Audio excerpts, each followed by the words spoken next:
Sahabat setia Gowor yang dikasihi Tuhan, Shalom. Hari ini adalah Rabu 21 Februari 2024. Hari ini kembali kita akan bersama-sama merenungkan firman Tuhan yang diambil dari Injil Lukas 11 ayat 29 sampai dengan 32. Mari kita siapkan hati kita. Terpujilah Kristus Tuhan, Raja mulia dan kekal. Sekarang juga demikian firman Allah. Berbaliklah kepadaku dengan segenap hatimu, sebab aku ini pengasih dan penyayang. Terpujilah Kristus Tuhan, Raja mulia dan kekal. Tuhan bersamamu dan bersama rohmu.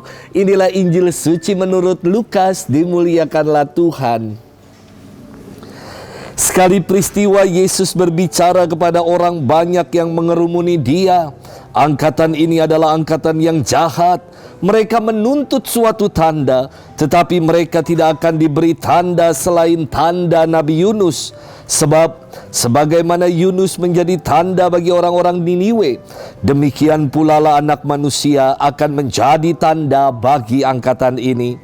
Pada waktu penghakiman, Ratu dari Selatan akan bangkit bersama orang dari angkatan ini dan akan menghukum mereka.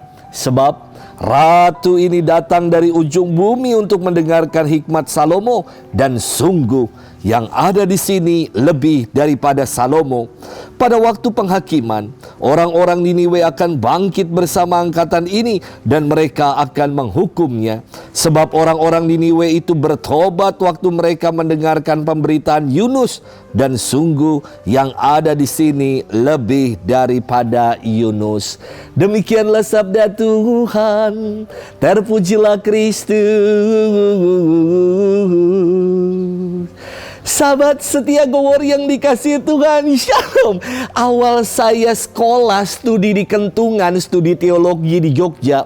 Waktu itu untuk orientasi tempat, saya naik motor mau lihat jalan yang ngehits, yang selalu disebut-sebut orang, yakni Jalan Malioboro. Jadi saudara-saudari sahabat setia sekalian, dari Jalan Monjali, Monumen Jogja Kembali, itu kan tinggal lurus terus, nyebrang rel kereta dikit, langsung ketemu Jalan Malioboro. Maka saya segera melintas jalan itu dan melintasi rel itu. Tiba-tiba polisi memberhentikan saya dan nilang saya.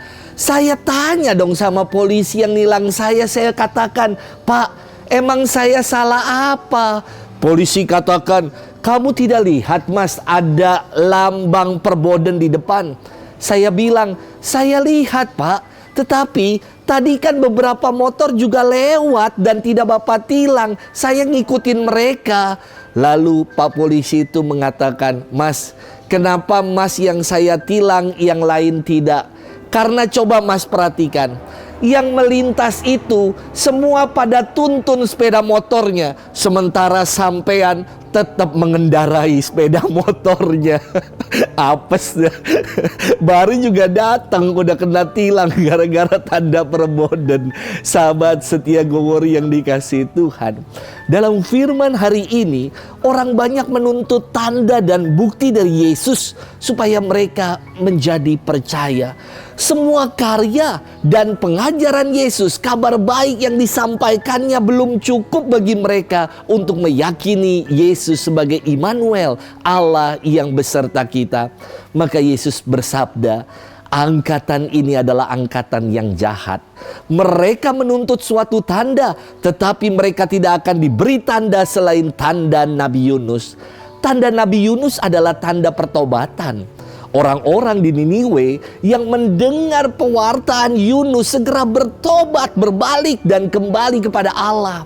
Lantas, mengapa orang-orang Yahudi tidak mau dengar pewartaan Yesus dan tidak mau bertobat? Bahkan Yesus mengatakan, ratu dari selatan saja, ratu dari Sheba, datang jauh-jauh dari ujung bumi untuk mendengar hikmat Salomo. Dan Yesus jauh melebihi Salomo. Namun mengapa masih juga mereka tidak percaya kepadanya? Sahabat setia Gowori yang dikasihi Tuhan, inilah kedegilan hati kebanyakan orang. Mereka banyak menuntut tanda dan tidak pernah membuka hati untuk mengalami Tuhan. Terkadang dalam hidup ini, kita pun banyak menuntut Allah untuk melakukan segala sesuatu seturut kemauan kita. Allah bukan lagi sebagai Tuhan, namun kita memperalat Tuhan, memperalat Allah untuk menjadikannya sebagai pemuas hasrat dan kehendak kita. Maka di masa Prapaskah ini mari kita bertobat senantiasa. Kita mau bersyukur atas karya Tuhan yang luar biasa yang boleh kita alami dan rasakan dalam hidup. Jangan lagi banyak nuntut, lebih baik jadi pribadi yang penurut. Selamat bermenung dan Tuhan memberkati kita selalu dalam nama Bapa dan Putra dan Roh Kudus. Amin.